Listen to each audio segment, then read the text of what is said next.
بسم الله الرحمن الرحيم الحمد لله رب العالمين الرحمن الرحيم مالك يوم الدين إياك نعبد وإياك نستعين اهدنا الصراط المستقيم صراط الذين أنعمت عليهم غير المغضوب عليهم ولا الضالين.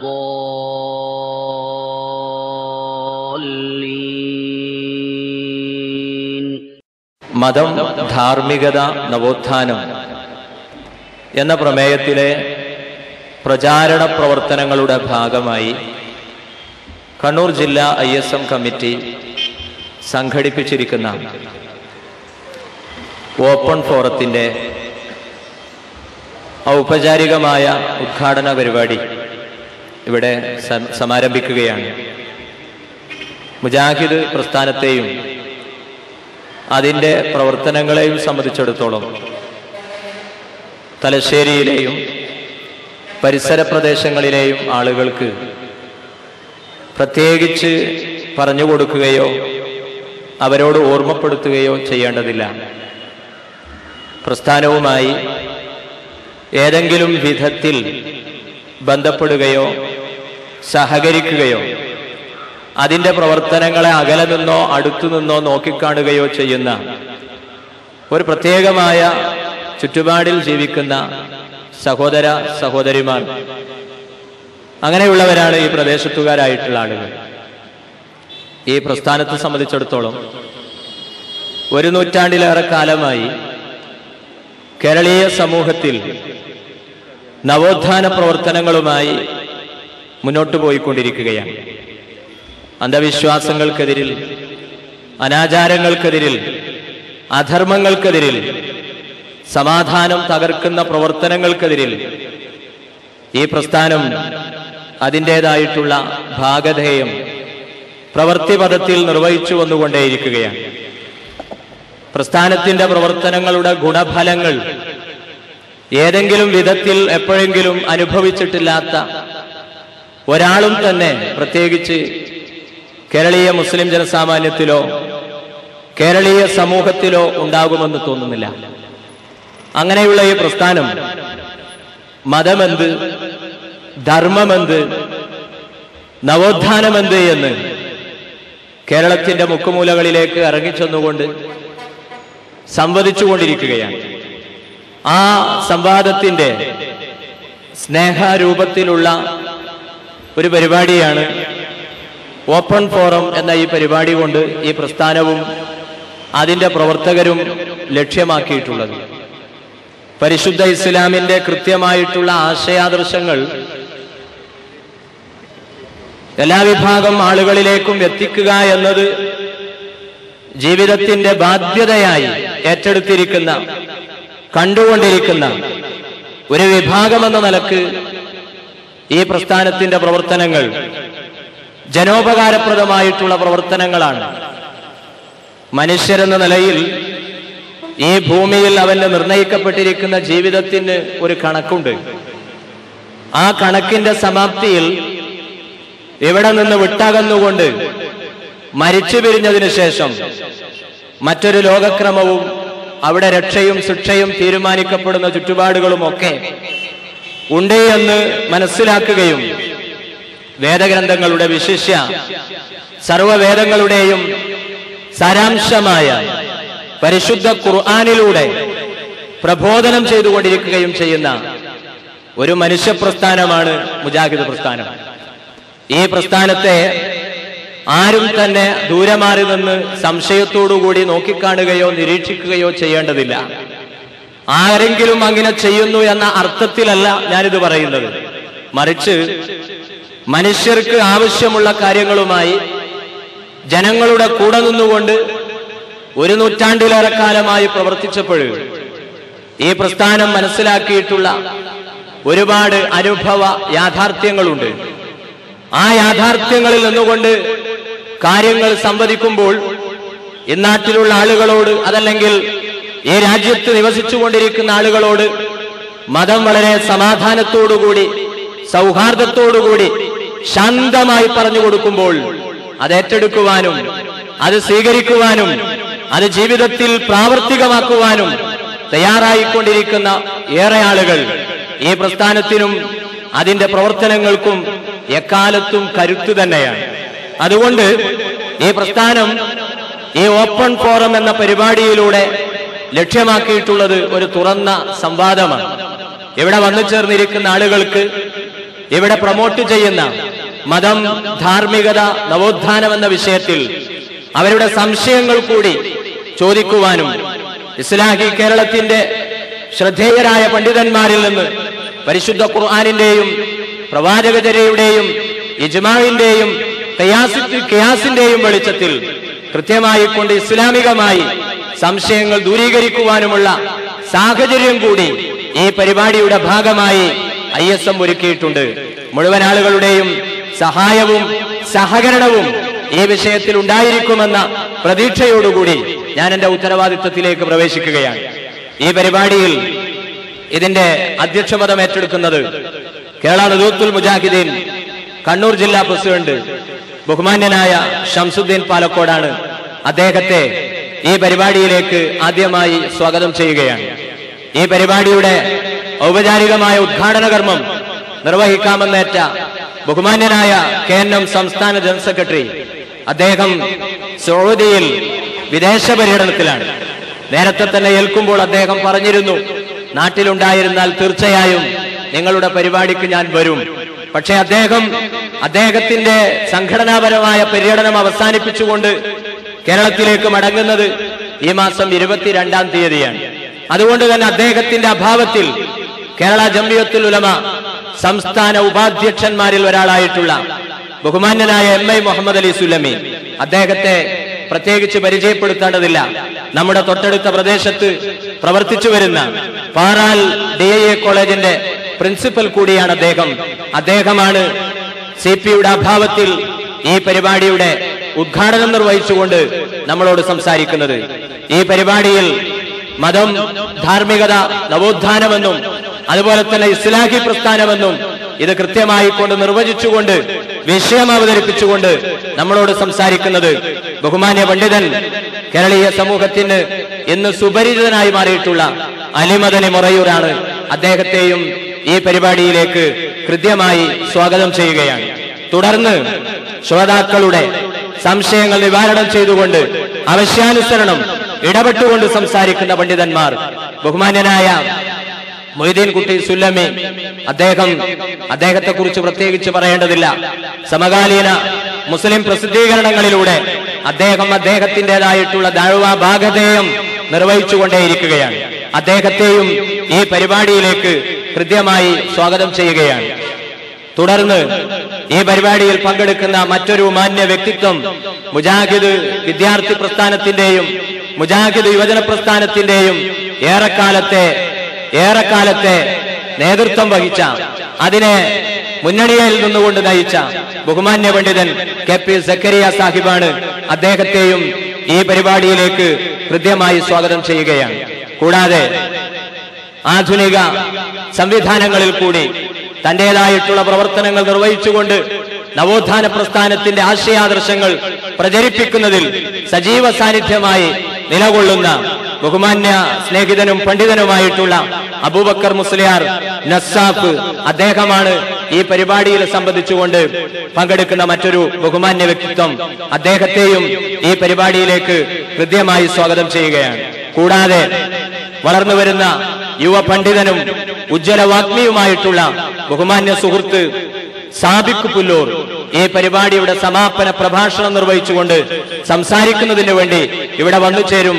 അദ്ദേഹത്തെയും അദ്ദേഹത്തിന്റെ അഭാവത്തിൽ ഈ പരിപാടിയിലേക്ക് സ്വാഗതം ചെയ്തുകൊണ്ട് ഈ പരിപാടി ശ്രവിക്കുന്നതിന് വേണ്ടി പല ഭാഗങ്ങളിൽ നിന്നായി വന്നു ചേർന്നിട്ടുള്ള സഹോദരന്മാരെ, സഹോദരിമാരെ, ബഹുമാന്യരായിട്ടുള്ള നാട്ടുകാരെ, മുഴുവൻ ആളുകളെയും കൃത്യമായി കൊണ്ട് മുജാഹിദ് യുവജന പ്രസ്ഥാനമാകുന്ന ISMന് വേണ്ടി ഈ പരിപാടിയിലേക്ക് സ്വാഗതം ചെയ്തുകൊണ്ട് പരിപാടിയുടെ നിയന്ത്രണം ഏറ്റെടുക്കുന്നതിന് വേണ്ടി KNM കണ്ണൂർ ജില്ലാ പ്രസിഡന്റ് ബഹുമാന്യനായ ഷംസുദ്ദീൻ പാലക്കോടിനോട് ആവശ്യപ്പെട്ടുകൊണ്ട് ഞാൻ എന്റെ വാക്കുകൾ അവസാനിപ്പിക്കുന്നു. വാഖിറു ദഅ്വാനാ അൽഹംദുലില്ലാഹി റബ്ബിൽ ആലമീൻ. വസ്സലാമു അലൈക്കും വറഹ്മത്തുള്ളാഹി വബറകാതുഹു. അസ്സലാമു അലൈക്കും. അൽഹംദുലില്ലാഹ് വസ്സലാത്തു വസ്സലാമു അലാ റസൂലിഹിൽ അമീൻ വഅലാ ആലിഹി വസഹ്ബിഹി അജ്മഈൻ. വേദിയിലുള്ള ബഹുമാന്യരായ പണ്ഡിതരെ, സഹപ്രവർത്തകരെ, സ്നേഹമുള്ള സഹോദരന്മാരെ, സഹോദരികളെ, ഏതാണ്ട് 9 മണിവരെ നീണ്ടു നിൽക്കുന്ന ഒരു ഓപ്പൺ ഫോറം പരിപാടിയിലാണ് നമ്മളിപ്പോൾ ഉള്ളത്. ഇൻഷാ അല്ലാഹ് മതം, ധാർമ്മികത, നവോത്ഥാനം എന്ന ക്യാമ്പയിൻ മുജാഹിദ് പ്രസ്ഥാനത്തിന്റെ ബാനറിൽ ഇപ്പോൾ നടന്നു വരികയാണ്. മതത്തെ സംബന്ധിച്ചും ധാർമ്മികതയെ സംബന്ധിച്ചും നവോത്ഥാനത്തെ സംബന്ധിച്ചും തെറ്റായ വ്യതിയാനങ്ങൾ ആധുനിക സമൂഹത്തിൽ വ്യാപിച്ചുകൊണ്ടിരിക്കുന്ന ഈ സന്ദർഭത്തിൽ ഈ വിഷയം തെരഞ്ഞെടുത്തുകൊണ്ട് 3-4 മാസം നീണ്ടു നിൽക്കുന്ന ക്യാമ്പയിൻ പ്രവർത്തനങ്ങൾക്ക് മുജാഹിദ് സംഘടന ISMന്റെ ബാനറിൽ മുന്നോട്ട് വന്നിരിക്കുകയാണ്. ആ ഒരു ഹെഡിങ് തന്നെയാണ് ഇന്നിവിടെ നടക്കുന്ന ഓപ്പൺ ഫോറം പരിപാടിക്കും കൊടുത്തിട്ടുള്ളത്. അതോടൊപ്പം തന്നെ ഇവിടെയുള്ള ചോദ്യോത്തര സെഷൻ പരിപാടിയിൽ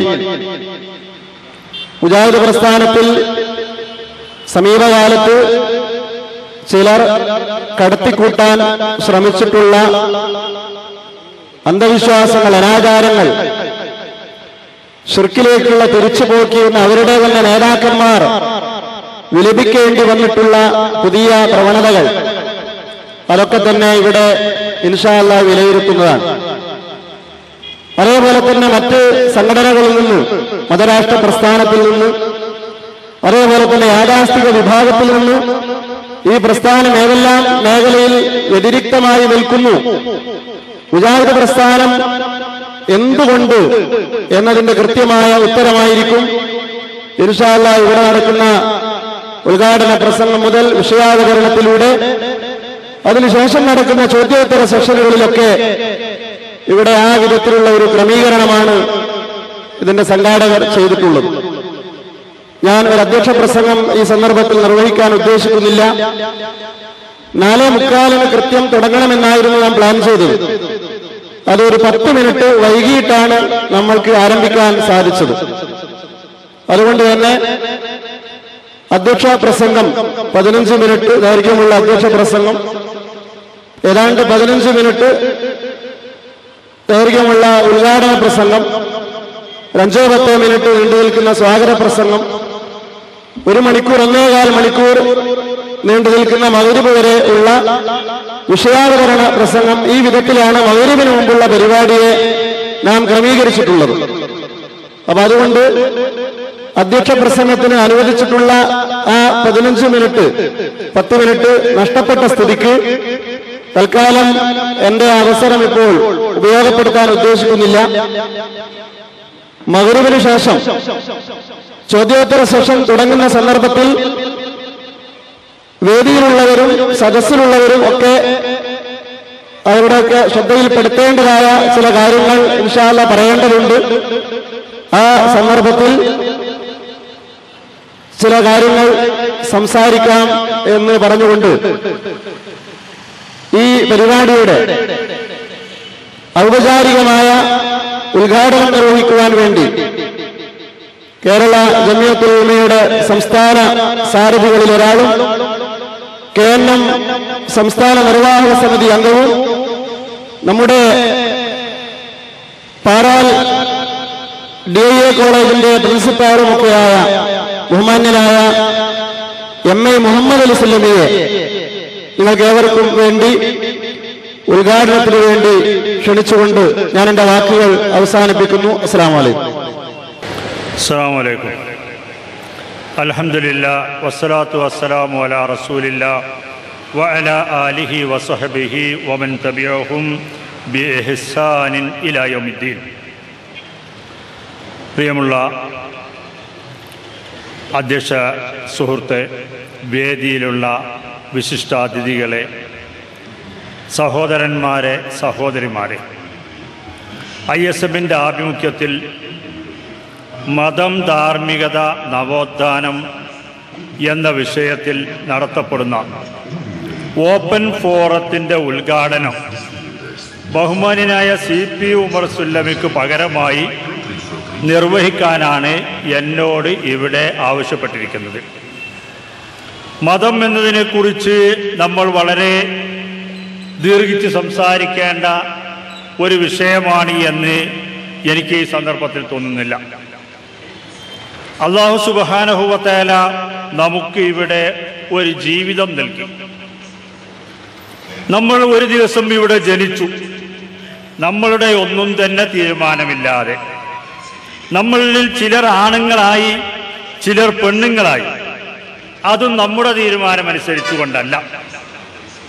ഇനി അതുപോലെ തന്നെ ഒരു നിശ്ചിതമായ ദിവസം വരുമ്പോൾ, അല്ലെങ്കിൽ സമയം വരുമ്പോൾ നമ്മൾ ഇവിടെ നിന്ന് പിരിഞ്ഞു പോകും. അതിനും നമ്മുടെ യാതൊരു പെർമിഷന്റെയും ആവശ്യമില്ല. അനിവാര്യമായിക്കൊണ്ട് പിരിഞ്ഞു പോയേ പറ്റൂ. അങ്ങനെ ഈ ജനനത്തിൻ്റെയും മരണത്തിൻ്റെയും ഇടയിലുള്ള ജീവിതം,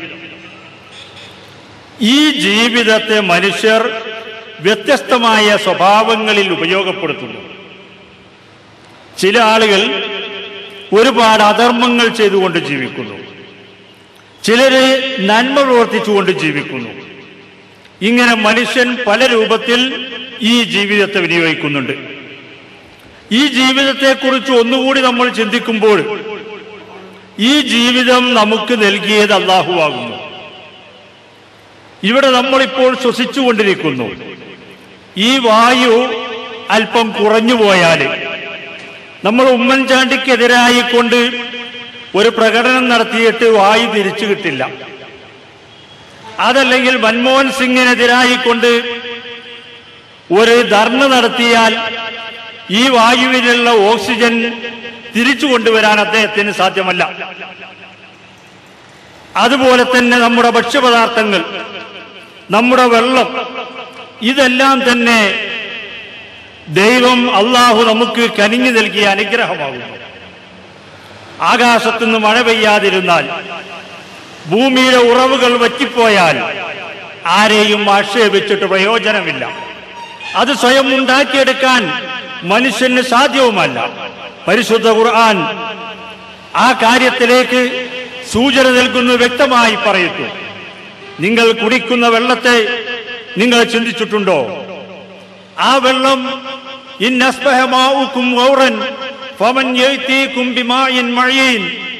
ആ വെള്ളമെങ്ങാനും പറ്റ വറ്റിപ്പോയാൽ, അത് ഉറവില്ലാതെയായിപ്പോയാൽ ആരാണ് നിങ്ങൾക്ക് കുടിക്കാൻ കഴിയുന്ന ഒരു ശുദ്ധജല സ്രോതസ് കൊണ്ടുവരുന്നവൻ എന്ന് അല്ലാഹു ചോദിക്കുന്നു.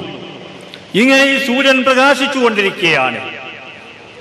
ആ സൂര്യന്റെ പ്രകാശത്തിന്റെ ഫലമായി കൊണ്ടാണ് ഇവിടെയുള്ള മനുഷ്യരുടെയും ജന്തുക്കളുടെയും സസ്യങ്ങളുടെയും എല്ലാം തന്നെ നിലനിൽപ്പ് അതിനെ ആശ്രയിച്ചു കൊണ്ടിരിക്കുന്നു. ആ സൂര്യന്റെ പ്രകാശം നശിച്ചു പോയാൽ, അവിടെ നിന്ന് ഊർജം ലഭിക്കാതിരുന്നാൽ, അത് കൊണ്ടുവരാൻ കഴിയുന്ന ഒരു സ്രോതസ്സും ഈ ഭൂമിയിലില്ല.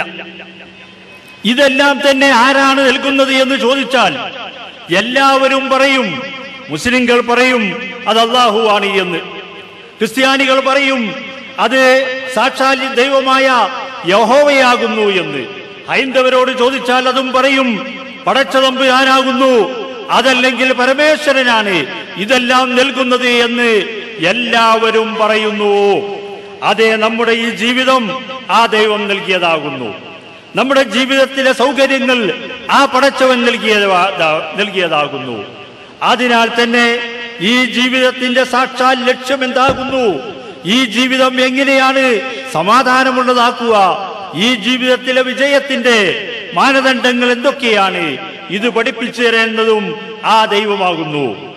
ആ ദൈവത്തിന്റെ അടുക്കൽ നിന്ന് അനേകായിരം ആചാര്യന്മാരിലൂടെ അല്ലെങ്കിൽ പ്രവാചകന്മാരിലൂടെ നബിമാരിലൂടെ ലഭ്യമായതാണ് മതങ്ങൾ എന്ന് പറയുന്നത്. യഥാർത്ഥത്തിൽ ദൈവം നൽകിയത് ഒരൊറ്റ മതമാകുന്നു. അള്ളാഹു മനുഷ്യന് നൽകിയത് ഒരൊറ്റ മതമാകുന്നു. വിവിധ പ്രവാചകന്മാരിലൂടെ ദൈവദൂതന്മാരിലൂടെ ഈ മതത്തിന്റെ തത്വങ്ങൾ വേദഗ്രന്ഥങ്ങളിലൂടെ നമുക്ക് എത്തിച്ചു തന്നു. പക്ഷേ കാലം കുറെ കഴിഞ്ഞു പോയപ്പോൾ സുമ്മ കസത്തു കുലൂബക്കും, പിന്നീട് നിങ്ങളുടെ ഹൃദയങ്ങൾ കടുത്തുപോയി. അങ്ങനെ കടുത്തുപോയപ്പോൾ മനുഷ്യൻ ദൈവത്തിന്റെ നിയമങ്ങളിൽ നിന്ന് അകന്നുപോയി. അങ്ങനെ അകന്നു പോകുമ്പോഴെല്ലാം തന്നെ ആ മനുഷ്യരെ രണ്ടാമതും നന്മയിലേക്ക് നയിക്കാൻ വേണ്ടി പുതിയ പുതിയ ദൈവദൂതന്മാർ ഓരോ യുഗത്തിലും സംഭവാമി യുഗേ യുഗേ എന്ന് പറഞ്ഞതുപോലെ സംഭവിച്ചുകൊണ്ടിരുന്നു, ഉണ്ടായിക്കൊണ്ടിരുന്നു. അങ്ങനെ ആ പ്രവാചകന്മാരുടെ എല്ലാം തന്നെ പ്രവാചക ശൃംഖലയുടെ അവസാനത്തെ കണ്ണിയായ മുഹമ്മദ് മുസ്തഫ സല്ലല്ലാഹു അലൈഹി വസല്ലം, അദ്ദേഹം ചരിത്രത്തിന്റെ പ്രകാശമുള്ള കാലഘട്ടത്തിൽ, ചരിത്രം മുഴുവനും അംഗീകരിക്കുന്ന ഒരു കാലഘട്ടത്തിൽ മനുഷ്യന് ദൈവത്തിന്റെ ധാർമ്മിക സന്ദേശം, ദൈവത്തിന്റെ നിയമസംഹിത, ദൈവത്തിന്റെ മതം അത് സമ്പൂർണമായി നൽകുകയുണ്ടായി. അതെ, ഈ മതത്തിലേക്ക് തന്നെയാണ് മുമ്പുള്ള എല്ലാ പ്രവാചകന്മാരും എല്ലാ ആചാര്യന്മാരും ക്ഷണിച്ചത്. അവർ ക്ഷണിച്ച ആ സന്ദേശത്തിന്റെ സമ്പൂർണമായ രൂപം അതാണ് മുഹമ്മദ് നബി സല്ലല്ലാഹു അലൈഹി വസല്ലം നമുക്ക് നൽകിയത്. അപ്പോൾ ഈ മതങ്ങൾ അഥവാ ഈ മതങ്ങൾ എന്ന് നമ്മൾ പറയുന്നത് വാസ്തവത്തിൽ ഒരൊറ്റ മതം തന്നെയാണ്. പക്ഷേ ആ മതത്തിന്റെ യഥാർത്ഥ വഴികളിൽ നിന്ന് പല കാലഘട്ടത്തിലെയും പുരോഹിതന്മാരുടെയും രാജാക്കന്മാരുടെയും സ്വാർത്ഥ ഭരിതരായ ആളുകളുടെയും പ്രവർത്തന ഫലമായി ജനങ്ങൾ തെറ്റിപ്പോയി. ആ തെറ്റിപ്പോയ ആളുകളെല്ലാം ശരിയായ വഴിയിലേക്ക് കൊണ്ടുവരിക, അതാണ് മുഹമ്മദ് നബി സല്ലല്ലാഹു അലൈഹി വസല്ലം നിർവഹിച്ച ദൗത്യം. ആ ദൗത്യത്തിലേക്കാണ് നമ്മൾ ഇപ്പോഴും ജനങ്ങളെ ക്ഷണിച്ചുകൊണ്ടിരിക്കുന്നത്. അതാണ് മതം എന്ന് പറയുന്നത്. ഈ മതത്തെക്കുറിച്ച്, ഇസ്ലാമിനെ കുറിച്ച് നമ്മൾ ചിന്തിക്കുകയാണെങ്കിൽ ഇതൊന്നാമതായി മനുഷ്യനെ ക്ഷണിക്കുന്നത് ആരാണോ ഈ പ്രപഞ്ചത്തെ സൃഷ്ടിച്ചത്, ആരാണോ സൂര്യനെ പടച്ചത്, ആരാണോ നക്ഷത്രങ്ങളെ പ്രകാശിപ്പിക്കുന്നത്, ആരാണോ ചന്ദ്രനെ ഉണ്ടാക്കിയത്, ആരാണോ സസ്യലതാദികളെ മുളപ്പിക്കുന്നത്, ആ രക്ഷിതാവിനെ മാത്രം ആരാധിക്കുക, അവനോട് മാത്രം പ്രാർത്ഥിക്കുക, നേർച്ചകളും വഴിപാടുകളും അവന് മാത്രം അർപ്പിക്കുക. ഇതത്രേ ഇസ്ലാം മനുഷ്യനോട് ഒന്നാമത് ആവശ്യപ്പെടുന്ന കാര്യം. അതാണ് ലാ ഇലാഹ ഇല്ലല്ലാഹ് എന്ന വചനം പഠിപ്പിക്കുന്നത്. ആരാധനക്കർഹൻ പശുവല്ല. കാരണം പശു ആകാശത്ത് സൃഷ്ടിച്ചിട്ടില്ല, ചന്ദ്രനെ ഉണ്ടാക്കിയിട്ടില്ല. സർപ്പമല്ല ആരാധിക്കേണ്ടത്, കാരണം അത് ഈ പ്രപഞ്ചത്തിന്റെ നിയന്ത്രണത്തിൽ പങ്കില്ല. സർപ്പത്തിനോടും പശുവിനോടും അതിന്റെ ആയുസ് അവസാനിച്ചു എന്ന് ദൈവം പ്രഖ്യാപിക്കുമ്പോൾ അത് ചത്തുപോകുന്നു, അല്ലെങ്കിൽ അത് നശിച്ചു പോകുന്നു. പിന്നീട് എങ്ങനെയാണ് അവയെ ആരാധിക്കുക? അതുപോലെ മരിച്ചുപോയ മനുഷ്യർ, അത് സിദ്ധന്മാരാകട്ടെ, ആചാര്യന്മാരാകട്ടെ, പ്രവാചകന്മാരാകട്ടെ, അതല്ലെങ്കിൽ ഔലിയാക്കൾ എന്ന് മുസ്ലിങ്ങൾ പറയുന്ന ആളുകളാകട്ടെ, ഇവരൊന്നും ആരാധനക്കും പ്രാർത്ഥനക്കും അർഹരല്ല. അർഹരായിരുന്നുവെങ്കിൽ അവർ മരിച്ചു പോകുമായിരുന്നില്ല. ലോകത്തുള്ള ആളുകളെല്ലാം തന്നെ മരിച്ചുപോയി കഴിഞ്ഞ ചില ആളുകളുടെ പ്രതിമകൾ ഉണ്ടാക്കി അവിടെ പോയി പൂജ നടത്തുന്നു, അവയോട് പ്രാർത്ഥിക്കുന്നു. അല്ലെങ്കിൽ അവരുടെ കബറുകൾ കെട്ടിപ്പൊന്തിച്ച് ആ കബറുകളുടെ അടുക്കൽ പോയിക്കൊണ്ട് അവരോട് തങ്ങളെ രക്ഷിക്കണമെന്ന് പ്രാർത്ഥിക്കുന്നു. ഈ ആളുകൾക്ക് എങ്ങാനും മറ്റുള്ളവരെ രക്ഷിക്കാൻ സാധിക്കുമായിരുന്നുവെങ്കിൽ അവരൊക്കെ പിന്നെ എങ്ങനെയാണ് മരിച്ചുപോയത്? സ്വയം രക്ഷിക്കാൻ സാധിക്കാത്തവർ മറ്റുള്ളവരെ എങ്ങനെയാണ് രക്ഷിക്കുന്നത്? ഇതാണ് ഇസ്ലാം ഒന്നാമതായി മനുഷ്യബുദ്ധിയോട് സംവദിക്കുന്ന കാര്യം. രണ്ടാമതായി ഇസ്ലാം പറയുന്നു, നമ്മളെല്ലാം തന്നെ ഒരൊറ്റ കുടുംബമാകുന്നു. ഒരേ അച്ഛനിൽ നിന്നും അമ്മയിൽ നിന്നുമാണ് ഇവിടെയുള്ള എല്ലാ മനുഷ്യരും ജനിച്ചിരിക്കുന്നത്. ബ്രാഹ്മണനും ക്ഷത്രിയനും വൈശ്യനും ശൂദ്രനും, ഇങ്ങനെ 4 ജാതികൾ, 4 വർണ്ണങ്ങൾ മനുഷ്യർക്കിടയിലില്ല. അതുപോലെ തന്നെ പല പല ഈഴവനും ഈഴവനല്ലാത്തവനും ഇങ്ങനെയുള്ള പലതരം ജാതികൾ ഇന്ത്യയിൽ 5000-ലേറെ ജാതികളുണ്ട് എന്നാണ് മണ്ഡൽ കമ്മീഷണർ പറഞ്ഞത്. ഇങ്ങനെ ഒരു വ്യത്യസ്ത ജാതികളില്ല, ഒരേ ഒരു ജാതി, അത് മനുഷ്യനാകുന്നു. ഒരേ ഒരു വർണ്ണം, അത് മനുഷ്യവർണ്ണമാകുന്നു. മനുഷ്യരുടെ എല്ലാം പിതാവൊന്ന്, മാതാവൊന്ന്. യാ അയ്യുഹന്നാസ് ഇന്നാ ഖലഖനാകും മിൻ ദക്കരിൻ വഉൻസാ. മനുഷ്യരെ, നിങ്ങളെ എല്ലാവരെയും ഒരാണിൽ നിന്നും പെണ്ണിൽ നിന്നും സൃഷ്ടിച്ചിരിക്കുന്നു. കുല്ലുക്കും മിൻ ആദം വ ആദമു മിൻ തുറാബ്. നിങ്ങളെല്ലാവരും ആദമിൽ നിന്നുണ്ടായവരാണ്, ആദമാകട്ടെ മണ്ണിൽ നിന്നുമാണ്. ഇതാണ് ഇസ്ലാം മനുഷ്യരോട് പറയുന്ന രണ്ടാമത്തെ ഏറ്റവും പ്രധാനപ്പെട്ട സന്ദേശം. മനുഷ്യരൊന്നാകുന്നു. ആണും പെണ്ണും എന്ന് 2 വിഭാഗങ്ങൾ അള്ളാഹു സൃഷ്ടിച്ചിട്ടുണ്ട്. ആ 2 വിഭാഗങ്ങളല്ലാതെ വേറെ മനുഷ്യർക്കിടയിൽ ഒരു ജാതിയും വർണ്ണവുമില്ല എന്ന് ഇസ്ലാം വളരെ വ്യക്തമായി കൊണ്ട് പറയുന്നു. ഇതാണ് ഇസ്ലാമിന്റെ മൗലികമായ സന്ദേശങ്ങൾ രണ്ടാമത്. അതുപോലെ തന്നെ മുഹമ്മദ് നബി നേരത്തെ സൂചിപ്പിച്ചതുപോലെ മുമ്പ് വന്ന പ്രവാചകന്മാരുടെ സന്ദേശം പൂർത്തീകരിച്ചിരിക്കുന്നു. അതിനാൽ ഇന്നത്തെ മനുഷ്യ സഞ്ചയത്തിന് ദൈവത്തിന്റെ സന്ദേശം ശരിയായ രൂപത്തിൽ മനസ്സിലാക്കണമെങ്കിൽ അതിനുള്ള ഒരൊറ്റ മാർഗം മുഹമ്മദ് നബി സല്ലല്ലാഹു അലൈഹി വസല്ലമയുടെ അവതീർണമായ പരിശുദ്ധ ഖുർആനും പ്രവാചകന്റെ ചര്യയും പിൻപറ്റുക. അതാണ് മനുഷ്യ വിജയത്തിനുള്ള മാർഗമെന്ന് ഇസ്ലാം പറയുന്നു. അതുപോലെ ഇസ്ലാം ദൈവവും മനുഷ്യനും തമ്മിലുള്ള ബന്ധം എപ്പോഴും ഉണ്ടാകണമെന്ന് പറയുന്നു. ഏതെങ്കിലും ഒരു നിമിഷം പോരാ. അതിനു വേണ്ടിയാണ് 5 സമയത്തെ വ്യക്തമായ നമസ്കാരം ഇസ്ലാം ഏർപ്പെടുത്തിയത്. അതുപോലെ തന്നെ വർഗ സംഘടനകൾ ഇസ്ലാമിൽ ഉണ്ടായിക്കൂടാ. പണക്കാരനും പണക്കാരനുമല്ലാത്തവൻ തമ്മിലുള്ള സംഘട്ടനമാണ് ലോക ചരിത്രത്തിന്റെ കാതൽ എന്ന് ഒരു മഹാനായ ചിന്തകൻ ലോകത്തെ പഠിപ്പിക്കുകയുണ്ടായി. ഇസ്ലാം അങ്ങനത്തെ സംഘട്ടനമല്ല, സമാധാനമാണ് ഉണ്ടാകേണ്ടത് എന്ന് ഇസ്ലാം പറയുന്നു. അതിനാൽ തന്നെ ഒരു പണക്കാരന് സമ്പത്തുണ്ടാക്കാൻ ഇസ്ലാം ചില നിയമങ്ങൾ വെച്ചു. മറ്റുള്ളവരെ ചൂഷണം ചെയ്തുകൊണ്ട് ഒരു പൈസ പോലും സമ്പാദിച്ചുകൂടാ. എന്നാൽ സ്വതന്ത്രമായി സമ്പാദിക്കാനുള്ള അവകാശം അവനുണ്ട്. പക്ഷെ ആ സമ്പാദ്യത്തിൽ നിന്ന് 10-1 ഭാഗമോ അല്ലെങ്കിൽ 2.5% നിർബന്ധമായും ഒരു പണക്കാരൻ പാവപ്പെട്ടവർക്ക് ദാനമായി നൽകണം. നിങ്ങൾ ആലോചിച്ചു നോക്കൂ. നമ്മൾ വലിയ നഗരങ്ങളിൽ പോയി നോക്കിയാൽ, ഇപ്പൊ മുംബൈ പോലെയുള്ള നഗരത്തിൽ പോയി നോക്കിയാൽ, അവിടെയുള്ള വലിയ 5 നക്ഷത്ര ഹോട്ടലുകളുള്ള ഏരിയ ഉണ്ടെങ്കിൽ വേറെ ഒരു സ്ഥലത്ത് ധാരാവി പോലെയുള്ള ഏഴകൾ കഴിയുന്ന പ്രദേശങ്ങളെ കാണാം. ഒരു ചെറിയ പ്ലാസ്റ്റിക്കിന്റെ ഷീറ്റിന്റെ ഉള്ളിൽ ഒരു കുടുംബം മുഴുവനും ഒരു തിണ്ണയിൽ പുതച്ചു കിടക്കുന്നു. ആ പുതപ്പ് മടക്കി വെച്ചാൽ അവരുടെ പകലുമായി, അത് നീർത്തിവെച്ചാൽ അവരുടെ രാത്രിയുമായി. അതിന്റെ പുറത്ത് മഴ പെയ്യുമ്പോൾ അതിന്റെ താഴെ ഒരു കുടുംബം, ആണും പെണ്ണും കുട്ടികളും കഴിഞ്ഞുകൂടുന്ന എത്രയോ ആളുകളെ നമുക്ക് മുംബൈയിലും കൽക്കത്തയിലും അതുപോലെ ചെന്നൈയിലും ഒക്കെ നമുക്ക് കാണാം. അല്ല, നമ്മുടെ മറ്റു നഗരങ്ങളിലും കാണാവുന്നതാണ്. ഈ ഉന്നതമായ 5 നക്ഷത്ര ഹോട്ടലുകളിൽ അവിടെ കോടികൾ മനുഷ്യന്മാർക്ക് വരുമാനങ്ങളുണ്ട്. അവിടെ കൊണ്ടുപോയി തുലക്കുന്നുണ്ട്. ഇത് ഇസ്ലാം അനുവദിക്കുന്നില്ല.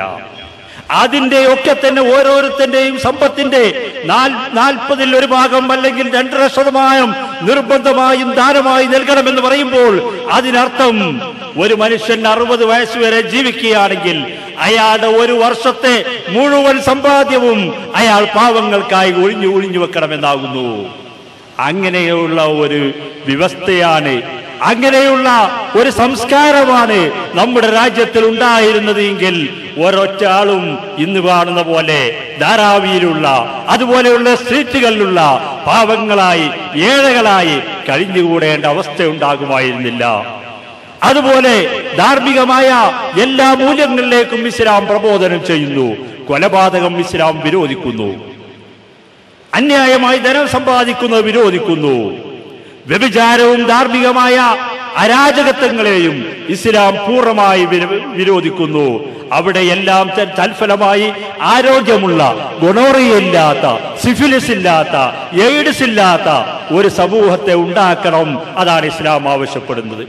ഇതൊക്കെ ഞാൻ പറയുമ്പോൾ ഒരു പക്ഷേ ഇവിടുത്തെ മുസ്ലിം സുഹൃത്തുക്കൾ അത്ഭുതപ്പെടുകയാണ്.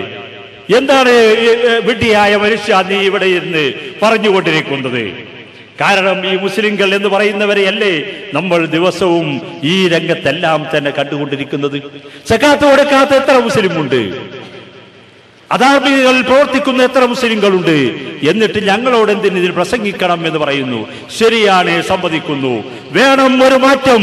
മുസ്ലിങ്ങൾ ആദ്യമായി ഇസ്ലാമിലേക്ക് വരണം. മഹാനായ ജമാലുദ്ദീൻ അഫ്ഗാനി ഒരിക്കൽ പറയുകയുണ്ടായി, പാശ്ചാത്യ ലോകത്തോട് നമ്മൾ ഇസ്ലാമിനെ കുറിച്ച് സംസാരിക്കണമെങ്കിൽ നാം അവരോട് പറയേണ്ടിയിരിക്കുന്നു, ലസ്നാ മുസ്ലിമീൻ, ഞങ്ങളെ നോക്കി ഞങ്ങൾ മുസ്ലിങ്ങളാണ് എന്ന് നിങ്ങൾ വിചാരിക്കേണ്ടതില്ല. ഞങ്ങൾ മുസ്ലിങ്ങളല്ല. ഇസ്ലാം വേണമെങ്കിൽ നിങ്ങൾക്ക് ഖുർആനിൽ നിന്ന് മനസ്സിലാക്കി നിങ്ങൾ മുസ്ലിം ആയിക്കൊള്ളൂ, പ്രവാചകചര്യയിൽ നിന്ന് മനസ്സിലാക്കി നിങ്ങൾ മുസ്ലിം ആയിക്കൊള്ളൂ എന്ന് അദ്ദേഹം പറയുകയുണ്ടായി. അപ്പോൾ ഈ അവസ്ഥയിൽ നിന്ന് മാറ്റം വന്ന് യഥാർത്ഥ ഇസ്ലാമിയ ചര്യയിലേക്ക് മുസ്ലിങ്ങൾ തിരിച്ചു പോകണം. അത് തിരിച്ചു പോകുന്നതിനാണ് നവോത്ഥാനം എന്ന് പറയുന്നത്.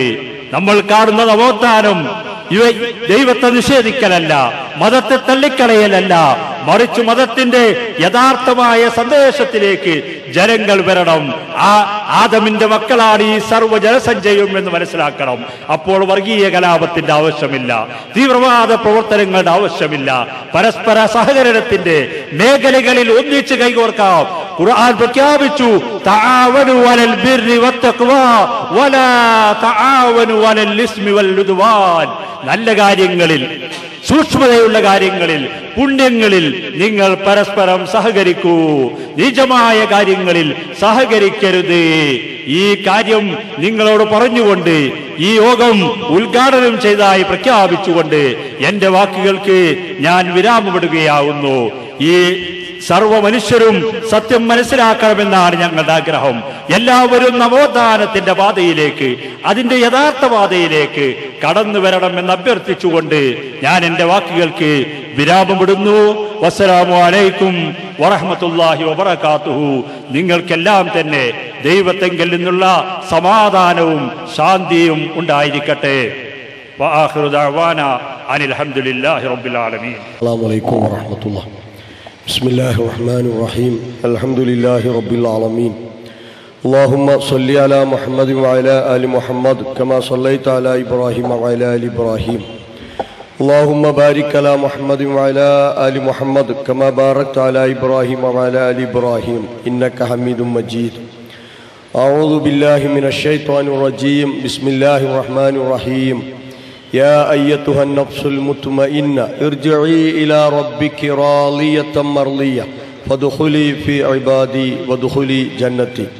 ബഹുമാന്യരായ പണ്ഡിതരെ, നേതാക്കളെ, സഹോദരി സഹോദരന്മാരെ, മതം, ധാർമ്മികത, നവോത്ഥാനം, ഈ വിഷയവുമായി ബന്ധപ്പെട്ട് ISM സംഘടിപ്പിച്ചിട്ടുള്ള ഒരു ഓപ്പൺ ഫോറത്തിലാണ്. അപ്പം ഇതിൻ്റെ ഈ പ്രമേയവുമായി ബന്ധപ്പെട്ട് ഏതാനും ചില കാര്യങ്ങൾ ചുരുങ്ങിയ സമയത്തിനുള്ളിൽ സൂചിപ്പിക്കുക എന്നതാണ്. മതത്തെക്കുറിച്ച് നമ്മൾ കേട്ടിട്ടുണ്ട്. എമ്പാടും മതങ്ങൾ ജീവിക്കുന്ന, നിലനിൽക്കുന്ന ഒരു നാട്ടിലാണ് നമ്മൾ ജീവിക്കുന്നത്. എന്നാൽ പടച്ച തമ്പുരാൻ മനുഷ്യന്റെ മുമ്പിൽ സമർപ്പിച്ചിട്ടുള്ള മതം സമർപ്പണത്തിൻ്റെതാണ്. ഇബ്രാഹിം അലൈഹിസ്സലാത്തു വസ്സലാമയോട് പടച്ച തമ്പുരാൻ കൽപ്പിക്കുകയുണ്ടായി, അസ്ലിം ഇബ്രാഹിമെ, നീ മുസ്ലിം ആവണം, നീ ഇസ്ലാമിലേക്ക് കടന്നു വരണം. അദ്ദേഹം പ്രഖ്യാപിച്ചു, അസ്ലംതു ലി റബ്ബിൽ ആലമീൻ, ലോകരക്ഷിതാവായ അള്ളാഹുവിന് പൂർണ്ണമായി ഞാനിതാ കീഴ്പ്പെട്ടിരിക്കുന്നു, ഞാൻ എൻ്റെ ജീവിതത്തെ സമർപ്പിച്ചിരിക്കുന്നു. ഈ രീതിയിൽ ലോകത്തെ സൃഷ്ടിച്ചു പരിപാലിക്കുന്ന ലോകരക്ഷിതാവായ പടച്ച തമ്പുരാന് സ്വന്തം ജീവിതത്തെ സമർപ്പിക്കുക എന്നതാണ് മതം കൊണ്ട് ഇസ്ലാം ലക്ഷ്യമാക്കിയിട്ടുള്ളത്. പേരിലോ അതല്ലെങ്കിൽ പ്രത്യേകം സംഘടനകളിലോ പ്രത്യേകം തറവാട്ടിലോ പ്രത്യേകം നാട്ടിലോ പിറന്നതുകൊണ്ട് അവരാരും മുസ്ലിമാവുകയില്ല. സഹിറയെ നമുക്ക് വേണമെങ്കിൽ മലയാളത്തിൽ പുഷ്പ എന്ന് വിളിക്കാം. സക്കീനക്ക് നമുക്ക് വേണമെങ്കിൽ മലയാളത്തിൽ ശാന്ത എന്ന് വിളിക്കാം. അബ്ദുള്ളയെ ദേവദാസൻ എന്ന് വിളിക്കാവുന്നതാണ്. അങ്ങനെ മേഴ്സി റഹ്മത്താണ്. ഭാഷകൾ തമ്മിൽ മാറി, അത്രയേ ഉള്ളൂ. പക്ഷേ പൂർണ്ണമായി മതത്തിന്റെ ആ ആശയങ്ങളിലേക്ക്, ആദർശങ്ങളിലേക്ക് ഇവർ കടന്നു വരണമെങ്കിൽ യഥാർത്ഥത്തിൽ പ്രപഞ്ചനാഥന് തന്റെ ജീവിതത്തെ സമർപ്പിക്കേണ്ടതുണ്ട് എന്ന് വിശുദ്ധ ഖുർആൻ കൽപ്പിക്കുന്നു. യാ അയ്യുഹന്നാസ് ഉഅ്ബുദൂ റബ്ബക്കുമുല്ലദീ ഖലഖക്കും വല്ലദീന മിൻ ഖബ്ലിക്കും ലഅല്ലക്കും തത്തഖൂൻ. അല്ലയോ ജനങ്ങളെ എന്ന മനുഷ്യ സമൂഹത്തെ ജാതിയുടെയോ മതത്തിന്റെയോ വർഗത്തിന്റെയോ ദേശത്തിന്റെയോ ഭാഷയുടെയോ മതിൽക്കെട്ടുകളില്ലാതെ മനുഷ്യരെ മുഴുവൻ ഒന്നായി കണ്ട് മനുഷ്യ സമൂഹത്തെ വിളിച്ച് ഈ പ്രപഞ്ചത്തെ സൃഷ്ടിച്ച നാഥൻ ആഹ്വാനം ചെയ്തത് ഉഅ്ബുദൂ റബ്ബക്കും, നിങ്ങൾ നിങ്ങളെ സൃഷ്ടിച്ച ഏകനായ നാഥന്, റബ്ബിന്, സൃഷ്ടാവിന് കീഴ്പ്പെട്ട് അവനെ മാത്രം ആരാധിച്ച് പ്രാർത്ഥനയുടെയും നേർച്ചയുടെയും വഴിപാടുകളുടെയും എല്ലാ ഭാഗങ്ങളും അവനിലേക്ക് മാത്രം സമർപ്പിച്ച് അവന് മാത്രം കീഴ്പ്പെട്ടു ജീവിക്കണമെന്നാണ്. എന്തേ കാരണം പറഞ്ഞത്? അവൻ നിങ്ങളെയും നിങ്ങളുടെ മുൻഗാമികളെയും സൃഷ്ടിച്ചവനാണ് എന്ന്. അല്ലദീ ഖലഖക്കും വല്ലദീന മിൻ ഖബ്ലിക്കും. പോരാ, അവനാണ് ഈ ആകാശങ്ങളെയും ഭൂമിയെയും സംവിധാനിച്ചു തന്നവൻ. ആകാശത്തു നിന്ന് നിങ്ങൾക്ക് മഴ വർഷിപ്പിച്ചു തരുന്നവൻ അവനാണ്. കായ്ക്കനികൾ അവൻ ഉൽപ്പാദിപ്പിച്ചു തന്നിരിക്കുന്നു എന്ന്. നമ്മെയും നമ്മളുടെ മുൻഗാമികളെയും സൃഷ്ടിച്ച നാഥൻ. ആലോചിക്കേണ്ടതുണ്ട്. ഒരു വേള നമ്മളുടെ സൃഷ്ടിപ്പിലേക്ക് ഒന്ന് മടങ്ങിച്ചെന്നാൽ ആരായിരുന്നു നമ്മൾ എന്ന ചോദ്യത്തിന് ഉത്തരം കണ്ടെത്തേണ്ട ബാധ്യതയുണ്ട് നമുക്ക്. ഖുർആനിൽ ആ രീതിയിൽ പ്രപഞ്ചനാഥൻ ഒരു ചോദ്യം ഉന്നയിച്ചിട്ടുണ്ട്. മനുഷ്യൻ എന്ന അധ്യായത്തിൽ, അതല്ലെങ്കിൽ കാലമെന്ന് പേരുള്ള അധ്യായത്തിൽ ആദ്യത്തെ വചനം മനുഷ്യനോടാണ്. ഹൽ അതാ അലൽ ഇൻസാനി ഹീനും മിനദ് ദഹർ ലം യകുൻ ശൈഅൻ മദ്കൂറ. മനുഷ്യ, നിന്റെ ജീവിതത്തിൽ ഓർമ്മിക്കാൻ പറ്റാത്ത, പ്രസ്താവ്യ യോഗ്യമല്ലാത്ത ഒരു കാലഘട്ടം കഴിഞ്ഞു പോയിട്ടുണ്ടോ എന്ന ഈ ശബ്ദം കേൾക്കുന്ന, മനനം ചെയ്യാൻ കഴിവുള്ള, ചിന്താശേഷിയുള്ള, ബുദ്ധിയുള്ള എല്ലാ മനുഷ്യരോടുമാണ് പരിശുദ്ധ ഖുർആൻ ഈ ചോദ്യം ഉന്നയിച്ചിട്ടുള്ളത്. നിന്റെ ജീവിതത്തിൽ ഒരു കാലഘട്ടം കഴിഞ്ഞു പോയിട്ടില്ലേ? നിനക്ക് ഓർമ്മിക്കാൻ പറ്റാത്ത, പ്രസ്താവ്യ യോഗ്യമല്ലാത്ത ഒരു കാലഘട്ടം. ആലോചിച്ചാൽ നമുക്കൊക്കെ അറിയാം, നമ്മളുടെ ജീവിതത്തിലൊക്കെ ഇത്തരത്തിലൊരു കാലഘട്ടം കഴിഞ്ഞു പോയിട്ടുണ്ട്. നമ്മളുടെ മാതാവ് നമ്മെ പ്രസവിക്കുന്നതിന്റെ മുമ്പ് എവിടെയായിരുന്നു നമ്മൾ എന്ന ചോദ്യത്തിന് മാതാവിന്റെ ഗർഭാശയത്തിലായിരുന്നു എന്ന് മറുപടി പറയാം. ശരി, ആ ഗർഭാശയത്തിൽ എത്തുന്നതിന്റെ മുമ്പ് എവിടെയായിരുന്നു? എന്തായിരുന്നു നമ്മൾ? വലഖദ് ഖലഖ്നൽ ഇൻസാൻ മിൻ സുലാലത്തിൻ മിൻ തീൻ. മണ്ണിന്റെ സത്തയിൽ നിന്നാണ് മനുഷ്യനെ നാം സൃഷ്ടിച്ചിട്ടുള്ളത്. നോക്കൂ, കേവലം കുറച്ച് ഇരുമ്പ്, അതുപോലെ തന്നെ magnesium, sodium, calcium, sulphur, phosphorus, ഇങ്ങനെ ഒരു 250 രൂപക്ക് ഇന്ന് കെമിക്കൽ വിൽക്കപ്പെടുന്ന കടയിൽ കയറി ചെന്നാൽ വാങ്ങാൻ ലഭിക്കുന്ന കേവലം കുറെ ധാതു ലവണങ്ങളായിരുന്നു മനുഷ്യൻ. ശരി, ആരാണ് ഇന്ന് ലോകത്തെ കീഴ്പ്പെടുത്താൻ, തന്റെ കൈക്കുമ്പിളിൽ ലോകത്തെ കീഴ്പ്പെടുത്താൻ കഴിവുറ്റവനായി ഇവനെ ഈ ധാതുലവണങ്ങളിൽ നിന്ന് സൃഷ്ടിച്ചെടുത്തത്? പിന്നീട് അവനെ നാം ബീജമാക്കി, ബീജത്തെ ഭ്രൂണമാക്കി, ഭ്രൂണത്തെ മാംസമാക്കി, മാംസത്തെ എല്ലാക്കി, എല്ലിനെ മാംസം കൊണ്ട് പൊതിഞ്ഞു. എന്നിട്ടോ അൻശഇനാഹു ഖൽഖൻ ആഖർ, മറ്റൊരു സൃഷ്ടിയായി നാം അവനെ വളർത്തിയെടുത്തു. ഫതബാറക്കല്ലാഹ് അഹ്സനുൽ ഖാലിഖീൻ. ഇങ്ങനെയുള്ള ആ ഏകനായ സൃഷ്ടാവ് എത്ര നല്ല സൃഷ്ടാവ്! ഏകനായ അല്ലാഹു എന്നല്ല പരിചയപ്പെടുത്തിയത്, ഏകനായ സൃഷ്ടാവ്. ആ സൃഷ്ടാവ് എത്ര നല്ല സൃഷ്ടാവ്! ആലോചിക്കണം സുഹൃത്തുക്കളെ, നമ്മൾ ഇങ്ങനെ ഒന്നുമല്ലാത്ത അവസ്ഥയിൽ നിന്ന് നമ്മെ സൃഷ്ടിച്ചെടുത്ത പ്രപഞ്ചനാഥനായ ആ ഏകനായ പടച്ച തമ്പുരാന് മാത്രമേ കീഴ്പ്പെടാൻ പാടുള്ളൂ എന്നതാണ് മതത്തിന്റെ അടിസ്ഥാനം. അതാണ് ഏറ്റവും വലിയ ധാർമ്മികത. ഇസ്ലാഹി പ്രസ്ഥാനം ഈ മതത്തിന്റെ അടിസ്ഥാനത്തിൽ നിന്നുകൊണ്ട് ഈ ധാർമ്മികതയിലേക്കാണ് സമൂഹത്തെ കാലാകാലങ്ങളിൽ ക്ഷണിച്ചിട്ടുള്ളത്. ഏകദേശം 1 നൂറ്റാണ്ടു കാലമായി മുജാഹിദ് പ്രസ്ഥാനം, ഇസ്ലാഹി പ്രസ്ഥാനം ഇവിടെ പ്രവർത്തിച്ചു വരികയാണ്. പടച്ചവനെ പരിചയപ്പെടുത്തുന്നു. ആ പടച്ചവന്റെ കൽപ്പനക്ക് കീഴ്പ്പെട്ടു നിങ്ങൾ ജീവിക്കണം. അതിൽ വളരെ പ്രധാനപ്പെട്ടതാണ് ആരാധനയുടെ മുഴുവൻ ഭാഗങ്ങളും ആ പടച്ചവനിലേക്ക് മാത്രമേ സമർപ്പിക്കാൻ പാടുള്ളൂ എന്ന്. വഖാല റബ്ബുക്കും ഉദൂനി അസ്തജിബ് ലക്കും ഇന്നല്ലദീന യസ്തക്ബിറൂന അൻ ഇബാദതി സയദ്ഖുലൂന ജഹന്നമ ദാഖിരീൻ. സൂറത്തു ഗാഫിറിലെ 60-ാമത്തെ വചനത്തിൽ അല്ലാഹു കൽപ്പിക്കുകയാണ്, വഖാല റബ്ബുക്കും, മനുഷ്യരെ നിങ്ങളുടെ സൃഷ്ടാവ് നിങ്ങളോട് കൽപ്പിക്കുന്നു. നിങ്ങളുടെ അല്ലാഹു കൽപ്പിക്കുന്നു എന്നല്ല പറഞ്ഞത്, നിങ്ങളുടെ സൃഷ്ടാവ് നിങ്ങളോട് കൽപ്പിക്കുന്നു. വഖാല റബ്ബുക്കും, ഒന്നുമല്ലാത്ത അവസ്ഥയിൽ നിന്ന് നിങ്ങളെ സൃഷ്ടിച്ച് നിങ്ങൾക്ക് ബുദ്ധിയും കഴിവും ചിന്താശേഷിയും കണ്ണും കാതും കരളും അതുപോലെ നിങ്ങൾക്ക് ആവശ്യമുള്ളതെല്ലാം സംവിധാനിച്ചു തന്നിട്ടുള്ള ഈ പടച്ച തമ്പുരാൻ നിങ്ങളോട് ആജ്ഞാപിക്കുന്നു, ഉദൂനി, നിങ്ങൾ എന്നോട് പ്രാർത്ഥിക്കണം, അസ്തജിബ് ലക്കും, ഞാൻ നിങ്ങൾക്ക് ഉത്തരം ചെയ്യാം. നിങ്ങൾ എന്നോട് പ്രാർത്ഥിക്കണം, ഞാൻ നിങ്ങൾക്ക് ഉത്തരം ചെയ്യാം. പ്രയാസങ്ങൾ ഉണ്ടാകും മനുഷ്യ ജീവിതത്തിൽ, ബുദ്ധിമുട്ടുകൾ കടന്നു വരും, കഷ്ടപ്പാടുകൾ നേരിടേണ്ടി വരും, പരീക്ഷണങ്ങൾക്ക് വിധേയമാക്കപ്പെടും. പക്ഷേ ഈ ഘട്ടങ്ങളിലൊക്കെ അകമഴിഞ്ഞ് മനസ്സറിഞ്ഞ് ഉള്ളുരുകി നിങ്ങൾ എന്നോട് പ്രാർത്ഥിച്ചാൽ, നിങ്ങളുടെ നാഥനായ റബ്ബിനോട് തേടിയാൽ ആ റബ്ബ് നിങ്ങൾക്ക് ഉത്തരം നൽകും. എന്നാൽ ആ റബ്ബിനോട് മാത്രം തേടുന്നതിന് പകരം ആ റബ്ബിനെ വിട്ട് മറ്റുള്ളവരിലേക്ക് പോയാൽ, അമ്പിയാക്കളിലേക്കോ ഔലിയാക്കളിലേക്കോ ദിവ്യന്മാരിലേക്കോ സിദ്ധന്മാരിലേക്കോ വ്യക്തികളിലേക്കോ ശക്തികളിലേക്കോ ജിന്നുകളിലേക്കോ ശൈത്താന്മാരിലേക്കോ മലക്കുകളിലേക്കോ നിങ്ങളുടെ ഈ സഹായത്തേട്ടം, ഈ ഇസ്തിഗാസ, ഈ പ്രാർത്ഥന പോവുകയാണെങ്കിൽ, ഇന്നല്ലദീന യസ്തക്ബിറൂന അൻ ഇബാദത്തി സയദ്ഖുലൂന ജഹന്നമ ദാഖിരീൻ, അഹങ്കാരത്തോടുകൂടി എനിക്ക് മാത്രം അർപ്പിക്കേണ്ട ആരാധനയുടെ ഭാഗങ്ങൾ എന്നിലേക്കല്ലാതെ മറ്റുള്ളവരിലേക്ക് അർപ്പിക്കുന്നവർക്ക് കടുത്ത ശിക്ഷയുണ്ട് എന്ന് വിശുദ്ധ ഖുർആനിലൂടെ ഈ പ്രപഞ്ചനാഥൻ മനുഷ്യ സമൂഹത്തെ പഠിപ്പിക്കുകയാണ്. നോക്കൂ നിങ്ങൾ, മതത്തിന്റെയും ധാർമ്മികതയുടെയും അടിസ്ഥാനം ഇവിടെയാണ് നിലകൊള്ളുന്നത്. ഈ രീതിയിൽ പടച്ചവനെ പരിചയപ്പെടുത്തുമ്പോഴാണ് എല്ലാ മേഖലയിലും നവോത്ഥാനം ഉണ്ടായിത്തീരുന്നത്. എല്ലാ മേഖലയിലും നവോത്ഥാനം ഉണ്ടായിത്തീരുന്നത്. അങ്ങനെയുള്ള ഒരു നവോത്ഥാനം പ്രവാചകൻ മുഹമ്മദ് മുസ്തഫ സല്ലല്ലാഹു അലൈഹി വസല്ലമ ആ ഇരുണ്ട യുഗത്തിൽ, ഡാർക്ക് ഏജ് എന്ന് ചരിത്രകാരന്മാർ രേഖപ്പെടുത്തിയ ആ യുഗത്തിൽ സൃഷ്ടിച്ചെടുത്തിട്ടുണ്ട്. ഒരു ഖൈർ ഉമ്മത്തിനെ ഈ രീതിയിൽ മതത്തിന്റെയും ധാർമ്മികതയുടെയും അടിസ്ഥാനത്തിൽ പ്രവാചകൻ പരിവർത്തിപ്പിച്ചെടുത്തിട്ടുണ്ട്. കുന്തും ഖൈറ ഉമ്മ ഉഖ്രിജത് ലിന്നാസ് തഅ്മുറൂന ബിൽ മഅറൂഫ് വതൻഹൗന അനിൽ മുൻകർ, നിങ്ങൾ ഉത്തമ സമൂഹമാണ്, ജനങ്ങൾക്ക് വേണ്ടി രംഗത്ത് കൊണ്ടുവരപ്പെട്ടവരാണ് നിങ്ങൾ ഖൈർ ഉമ്മത്താണ്. ആ ഖൈർ ഉമ്മത്തിനെ പരിവർത്തിപ്പിച്ചത്, ആ രീതിയിലേക്ക് അവരെ മാറ്റിയെടുത്തത് മതത്തിന്റെയും ധാർമ്മികതയുടെയും അടിസ്ഥാനത്തിലുള്ള നവോത്ഥാനം ഉണ്ടായപ്പോഴാണ്. അവിടെ ഒന്നാമത്തെ നവോത്ഥാനം കടന്നു വരേണ്ടത് പടച്ചവനെ മനസ്സിലാക്കുന്നിടത്താണ്. നമ്മെ സൃഷ്ടിച്ച നാഥൻ, നമ്മെ സൃഷ്ടിച്ചു പരിപാലിക്കുന്ന നാഥൻ പോരാ.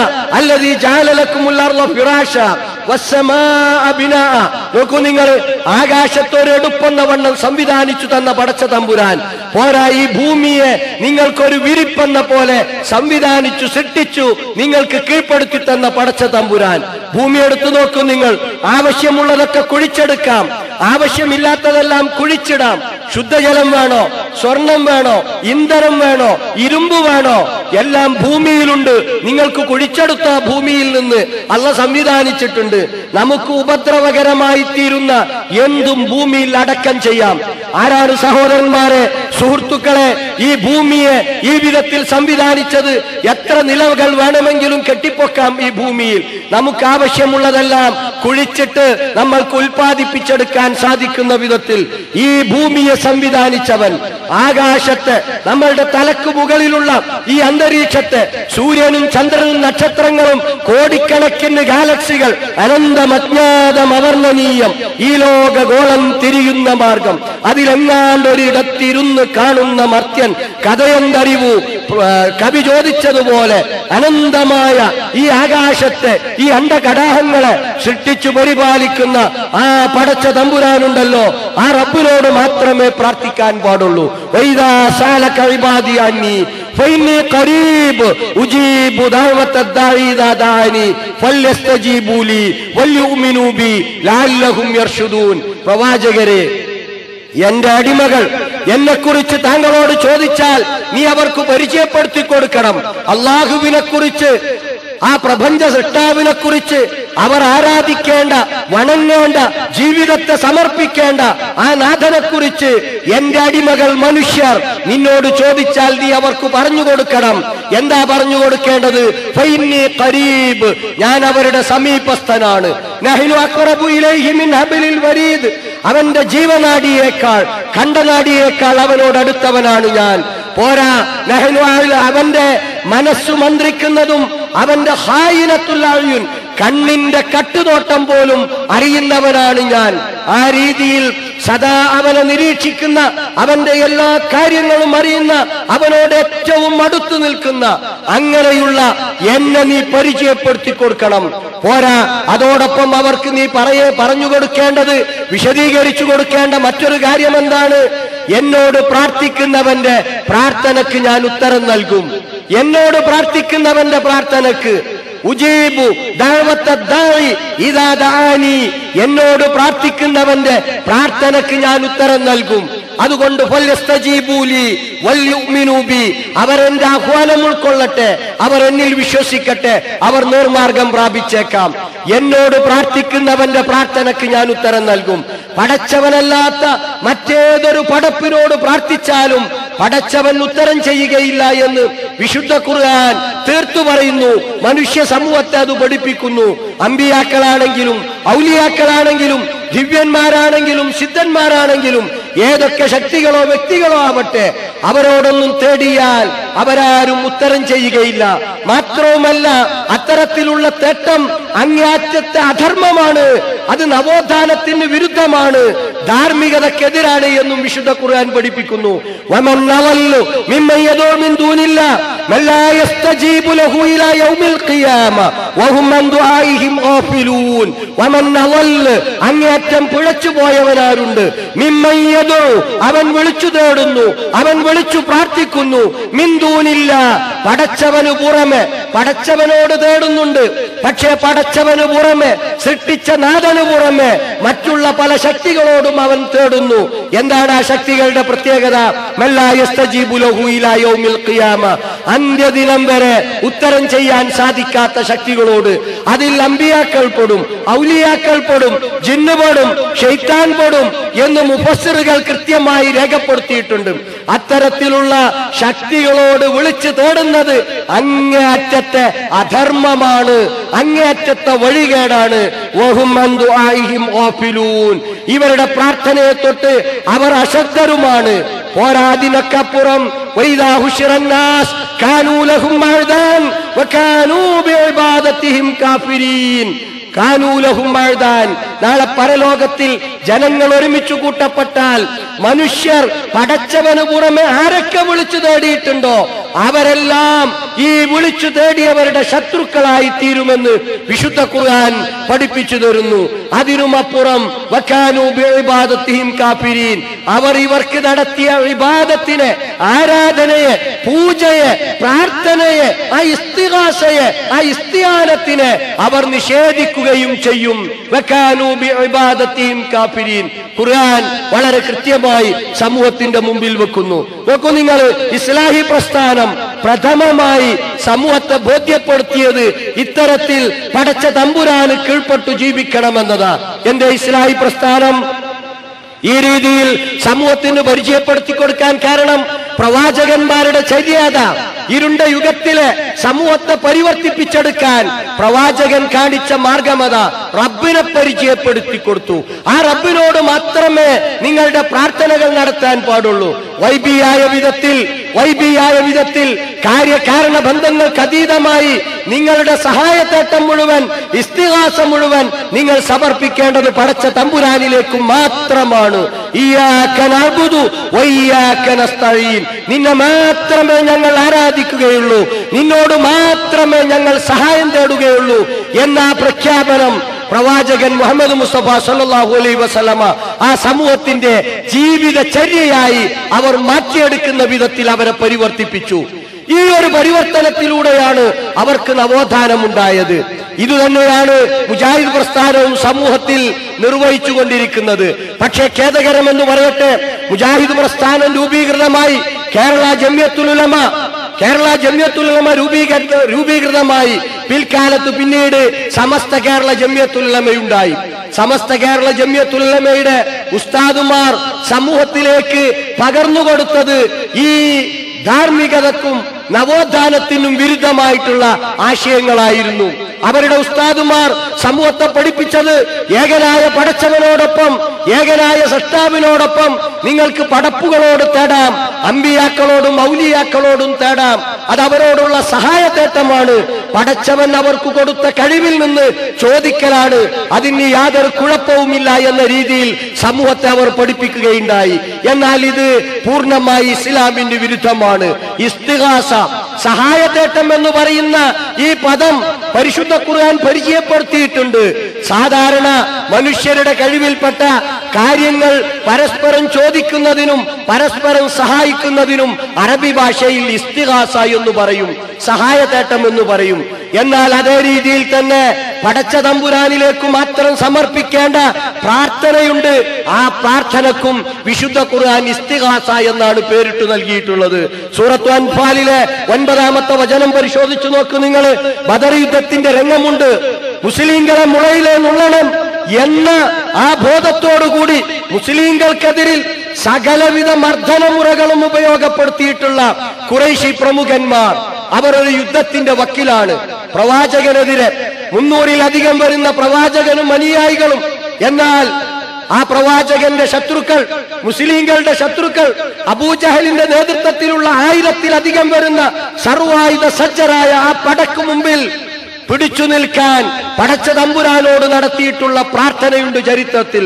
അല്ലാഹുമ്മ ഇൻ തുഹ്ലിക് ഹാദിൽ ഉസാബ, പടച്ചവനെ ഈ ചെറിയ സംഘത്തെ എങ്ങാണ്ട് നീ ഇവിടെ നശിപ്പിക്കുകയാണെങ്കിൽ ഇനി ഈ നാട്ടിൽ നീ മാത്രം ആരാധിക്കപ്പെടുന്ന അവസ്ഥ ഉണ്ടാവുകയില്ല തമ്പുരാനെ എന്ന് തന്റെ കക്ഷം വെളിപ്പെടുന്ന വിധത്തിൽ ആകാശത്തിലേക്ക് കൈയുയർത്തി പ്രവാചകൻ മുഹമ്മദ് മുസ്തഫ സല്ലല്ലാഹു അലൈഹി വസല്ലമ നടത്തിയ പ്രാർത്ഥനയെ കുറിച്ച് ഖുർആൻ സൂറത്ത് അൻഫാലിലെ 9-ാമത്തെ വചനത്തിൽ സൂചിപ്പിച്ചത് ഇത് തസ്തഈസൂന റബ്ബക്കും എന്നാണ്.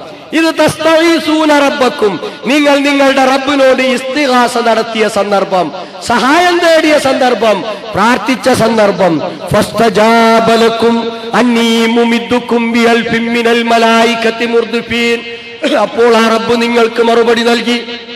എന്താ മറുപടി നൽകിയത്? ഞാൻ നിങ്ങളെ സഹായിക്കും, തുടരെ തുടരെ ഇറങ്ങുന്ന മലക്കുകളെ കൊണ്ട്, 1000കണക്കിന് മലക്കുകളെ കൊണ്ട് ഞാൻ നിങ്ങളെ സഹായിക്കും. ചരിത്രം നമുക്കറിയാം, സംഭവിച്ചു. ഇവിടെ നോക്ക്, പടച്ചവനോട് പ്രവാചകൻ 2 കൈയിന്റെ കക്ഷവും വെളിപ്പെടുന്ന വിധത്തിൽ ആകാശത്തിലേക്ക് കൈയുയർത്തി കണ്ണുയർത്തി നടത്തിയിട്ടുള്ള പ്രാർത്ഥനക്ക് ഖുർആൻ ഉപയോഗിച്ച പദമാണ് ഇസ്തിഗാസ എന്നത്.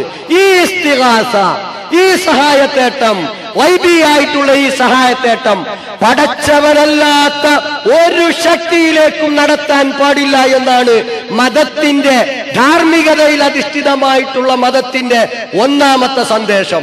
ഇതിന് വിരുദ്ധമായി പ്രവർത്തിച്ചാൽ, ഇതിന് വിരുദ്ധമായി അമ്പിയാക്കളോടോ ഔലിയാക്കളോടോ മലക്കുകളോടോ ജിന്നുകളോടോ മരങ്ങളോടോ അതുപോലെയുള്ള മറ്റുള്ള ദിവ്യന്മാരിലേക്കോ ശക്തികളിലേക്കോ വ്യക്തികളിലേക്കോ നമ്മളുടെ ഈ തേട്ടം, ഈ ഇസ്തിഗാസ നമ്മൾ സമർപ്പിച്ചാൽ അത് ഏറ്റവും വലിയ ധർമ്മമാണ്. ഇന്ന ശിർക ലളുൽമുൻ അളീം, ശിർക്ക് അതീവ ഗുരുതരമായ പാപമാണ്.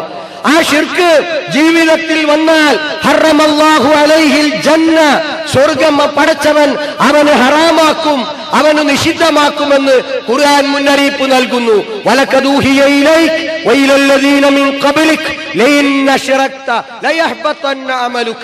പ്രവാചകരെ, താങ്കൾക്കും താങ്കളുടെ മുമ്പ് കഴിഞ്ഞുപോയ മുഴുവൻ പ്രവാചകന്മാർക്കും നാം നൽകിയിട്ടുള്ള നിർദ്ദേശം ലഇൻ അശ്റക്ത, താങ്കൾ തന്നെ ശിർക്ക് ചെയ്താൽ, ജീവിതത്തിൽ ശിർക്കുപരമായ വിശ്വാസം കടന്നു വന്നാൽ അമലുകൾ മുഴുവൻ തകർന്നു പോകും, നശിച്ചു പോകും, നീ നഷ്ടകാരികളുടെ കൂട്ടത്തിൽ പെട്ടുപോകും. സൂറത്തു സുമറിലെ 65-ാമത്തെ വചനത്തിൽ പടച്ചവൻ പഠിപ്പിക്കുകയാണ്. എന്നാൽ ഇതിന് വിരുദ്ധമായി പടച്ചവൻ കൊടുത്ത കഴിവിൽ നിന്ന് ഞങ്ങൾ അമ്പിയാക്കളോടും ഔലിയാക്കളോടും ചോദിക്കുന്നു, ഞങ്ങൾ പ്രാർത്ഥിക്കുന്നില്ല, സഹായത്തേട്ടം നടത്തുകയാണ് എന്ന ആ ചിന്തയോടുകൂടി സമൂഹത്തെ വഴികേടിലേക്ക്, അധാർമികതയിലേക്ക് കൊണ്ടുപോകാൻ ശ്രമിക്കുന്ന ബഹുമാന്യരായ സമസ്തയുടെ ഉസ്താദുമാരുണ്ട്. അവർ ഇത് ശ്രദ്ധിക്കേണ്ടതുണ്ട്. ഇതൊരിക്കലും മതത്തിന്റെയോ ധാർമ്മികതയുടെയോ അടിസ്ഥാനത്തിലുള്ള വാദമല്ല, മതത്തിന്റെ പുറത്തുള്ളതാണ് എന്ന് നമ്മൾ തിരിച്ചറിയണം. ഭാഷയിൽ സഹായതേട്ടത്തിന് ഇസ്തിഹാസ ഉപയോഗിക്കാം. ഖുർആൻ അതും പറഞ്ഞിട്ടുണ്ട്. സൂറത്തു ഖസസിലെ 15-ാമത്തെ വചനത്തിൽ മൂസാ അലൈഹിസ്സലാം ഒരു ദിവസം അങ്ങാടിയിലേക്ക് ഇറങ്ങുമ്പോൾ തന്റെ കുടുംബക്കാരനും മറ്റൊരാളും പ്രശ്നങ്ങൾ ഉണ്ടാക്കുന്നു. അവിടെ യഖ്തത്തിലാനി, രണ്ടാളുകൾ പോരടിക്കുന്നു, തല്ലുകൂടുന്നു. ഈ സമയത്ത് മൂസാ അലൈഹിസ്സലാം അങ്ങനെ നിരീക്ഷിച്ചു. തന്റെ ശത്രുവുണ്ട് ഒരാൾ മിത്രമാണ്, കുടുംബക്കാരനാണ്. മൂസായെ കണ്ടപ്പോൾ കൂട്ടുകാരൻ, കുടുംബക്കാരൻ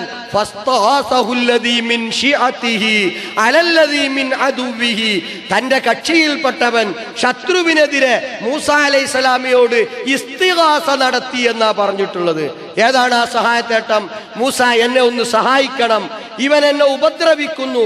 ഈ സഹായത്തേട്ടം ഇത് മനുഷ്യർക്ക് പരസ്പരം നടത്താവുന്നതാണ്, യാതൊരു കുഴപ്പവുമില്ല.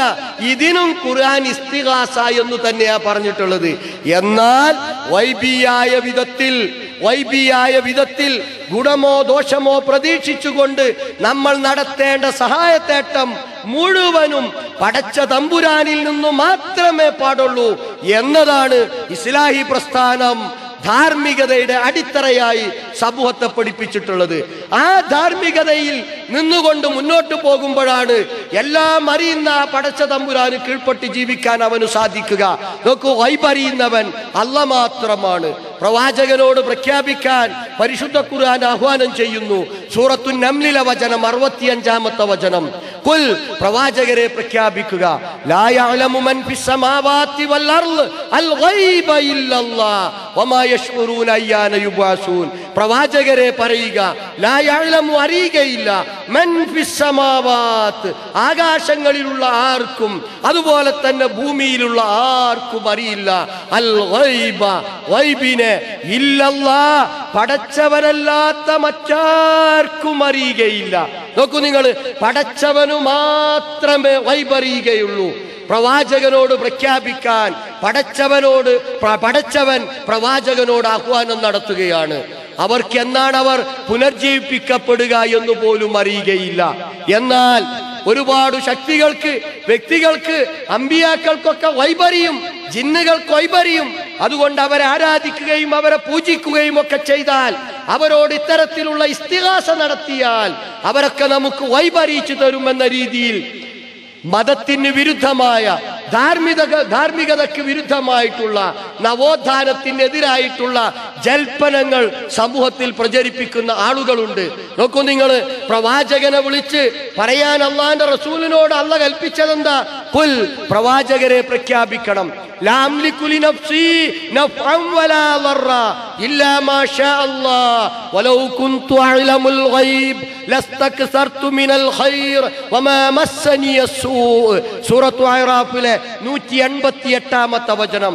ഖുൽ, പ്രവാചകരെ പ്രഖ്യാപിക്കണം, ലാ അംലികു ലിനഫ്സി നഫ്അൻ വലാ ദർറ, എനിക്കു തന്നെ ഉപകാരത്തെയോ ഉപദ്രവത്തെയോ ഞാൻ ഉടമപ്പെടുത്തുന്നില്ല പടച്ചവന്റെ തീരുമാനപ്രകാരമല്ലാതെ. ഞാൻ വൈബറിഞ്ഞിരുന്നുവെങ്കിൽ, അദൃശ്യ കാര്യങ്ങൾ, കാര്യകാരണ ബന്ധത്തിന് അതീതമായ ഇൽമ് എനിക്കുണ്ടായിരുന്നുവെങ്കിൽ, ലസ്തക്സർതു മിനൽ ഖൈർ, ഞാൻ നന്മ ഒരുപാട് അധികരിപ്പിക്കുമായിരുന്നു. വമാ മസ്സനി അസ്സൂ, യാതൊരു പ്രയാസവും എന്റെ ജീവിതത്തിൽ ഉണ്ടാകുമായിരുന്നില്ല. എനിക്ക് വൈബറിയില്ല. അതുകൊണ്ട് തന്നെ കാര്യകാരണ ബന്ധത്തിന് അതീതമായ ഒരറിവും എന്റെ അടുക്കലില്ല. അതുകൊണ്ട് നിങ്ങൾക്ക് ഒന്നും ഉടമപ്പെടുത്താൻ എനിക്ക് സാധ്യമല്ല. എനിക്കു തന്നെ നഫ്ഇനെയോ ലറിനെയോ ഞാൻ ഉടമപ്പെടുത്തുന്നില്ല എന്ന് പ്രഖ്യാപിച്ച പ്രവാചകന്റെ മുടിയുമായി ഉരുചുറ്റുകയാണ് പലപ്പോഴും ഇന്ന് മുജാഹിദുകൾ, മുവഹിദുകൾ എന്ന് പറയുന്നവർ പോലും അതിന് അനുകൂലമായി സംസാരിക്കുന്ന കാലഘട്ടത്തിലാണ് നമ്മൾ ജീവിക്കുന്നത്.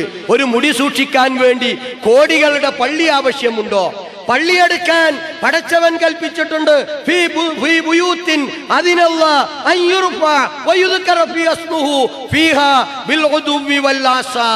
രാവിലെയും വൈകുന്നേരങ്ങളിലും പടച്ചവന്റെ നാമം പ്രകീർത്തിക്കപ്പെടുന്നതിന് വേണ്ടിയിട്ട് പള്ളികൾ, ഭവനങ്ങൾ നിർമ്മിക്കാൻ അല്ലാഹു കൽപ്പിക്കുന്നു. എന്നാൽ അല്ലാഹു കൽപ്പിച്ചിട്ടില്ല, പ്രവാചകൻ നിർദ്ദേശിച്ചിട്ടില്ല ഒരു മുടി സൂക്ഷിക്കുവാൻ, കോടികളുടെ പള്ളി നിർമ്മിക്കാൻ. ആ മുടിയിൽ നിന്ന് വല്ലതും ലഭ്യമാണോ? ഒന്നും ലഭ്യമല്ല എന്ന എനിക്കു തന്നെ ഉപകാരത്തെയോ ഉപദ്രവത്തെയോ ഉടമപ്പെടുത്താൻ എനിക്ക് സാധ്യമല്ല. നോക്കൂ നിങ്ങൾ, ഉഹദ് യുദ്ധത്തിൽ ഖാലിദ് ഇബ്നു വലീദും ടീമപ്പെടുത്തുന്നത് തലയിൽ നിറയെ തിരുകേശമുള്ള പ്രവാചകനെയും അനുയായികളെയുമാണ്. ആ മുടി കൊണ്ട് വല്ല അത്ഭുതവും സൃഷ്ടിക്കാൻ സാധിച്ചിരുന്നുവെങ്കിൽ തന്റെ അനുയായികൾ മരിച്ചു വീഴുമ്പോൾ ഖാലിദിനെയും ടീമിനെയും പരാജയപ്പെടുത്താൻ തന്റെ ശരീരത്തിലുള്ള ഏതെങ്കിലും ഭാഗങ്ങൾ എടുത്ത് പ്രവാചകൻ അത്ഭുതങ്ങൾ കാണിക്കുമായിരുന്നു, ബർക്കത്തുകൾ വർഷിക്കുമായിരുന്നു. പക്ഷേ സാധ്യമായിട്ടില്ല. ആ പ്രവാചകൻ തന്നെ പറഞ്ഞത്, തന്റെ വിരലിനുള്ളിൽ കൂടി ഒഴുകിയ വെള്ളം തന്റെ അനുയായികൾക്ക് നൽകിയപ്പോൾ മുബാറക്, ബർക്കത്താക്കപ്പെട്ട വെള്ളത്തിലേക്ക് നിങ്ങൾ വന്നോളൂ എന്ന് പ്രഖ്യാപിച്ചപ്പോൾ അതേ സമയം തന്നെ ആ പ്രവാചകൻ സമൂഹത്തെ പഠിപ്പിച്ചത് വൽ ബർക്കത്തു മിനല്ലാഹ്, ബർക്കത്ത് മുഴുവൻ പടച്ച തമ്പുരാനിൽ നിന്ന് മാത്രമാണ് കേട്ടോ. വൈബിയായി നിങ്ങൾക്ക് ലഭിക്കേണ്ട മുഴുവൻ പുണ്യവും മുഴുവൻ നന്മയും ലഭ്യമാവേണ്ടത് പടച്ച തമ്പുരാനിൽ നിന്ന് മാത്രമാണ് എന്ന് സമൂഹത്തെ ബോധ്യപ്പെടുത്തിയ പ്രവാചകൻ മുഹമ്മദ് മുസ്തഫ സല്ലല്ലാഹു അലൈഹി വസല്ലം. ആ ബർക്കത്ത് ലഭ്യമാവേണമെങ്കിൽ വലൗ അന്ന അഹ്ലൽ ഖുറാ ആമനു വത്തഖൗ ലഫതഹ്നാ അലൈഹിം ബറകാത്തിൻ മിനസ് സമായി വൽ അർള്. വലൗ അന്ന അഹ്ലൽ ഖുറാ, ചരിത്രത്തിൽ ഒരുപാട് സമൂഹങ്ങളെ നശിപ്പിച്ച സംഭവം എടുത്തു പറഞ്ഞതിന് ശേഷം സൂറത്തു അഹ്റാഫിൽ ഖുർആൻ എടുത്തു പറയുന്നു വലൗ അന്ന അഹ്ലൽ ഖുറാ, ഈ നാട്ടുകാരായിരുന്നെങ്കിൽ ആമനു, ഈമാനുള്ളവർ, വിശ്വാസ്യ ദാർഢ്യതയുള്ളവർ, പടച്ച തമ്പുരാനിലുള്ള, പരലോകത്തിലുള്ള, പ്രവാചകന്മാരിലുള്ള, വേദങ്ങളിലുള്ള, മാലാഖമാരിലുള്ള ആ വിശ്വാസം കൃത്യമായി നിലനിർത്തുന്നവരായിരുന്നുവെങ്കിൽ വലൗ അന്ന അഹ്ലൽ ഖുറാ ആമനു, പോരാ, ആ വിശ്വാസത്തിനനുസരിച്ച് വത്തഖൗ, അവർ തഖ്വയുമുള്ളവരായിരുന്നെങ്കിൽ ലഫതഹ്നാ അലൈഹിം ബറകാത്തിൻ മിനസ് സമായി വൽ അർള്, ആകാശങ്ങളിൽ നിന്നും ഭൂമിയിൽ നിന്നുമുള്ള ബർക്കത്ത് നാം അവർക്ക് തുറന്നു കൊടുക്കുമായിരുന്നു.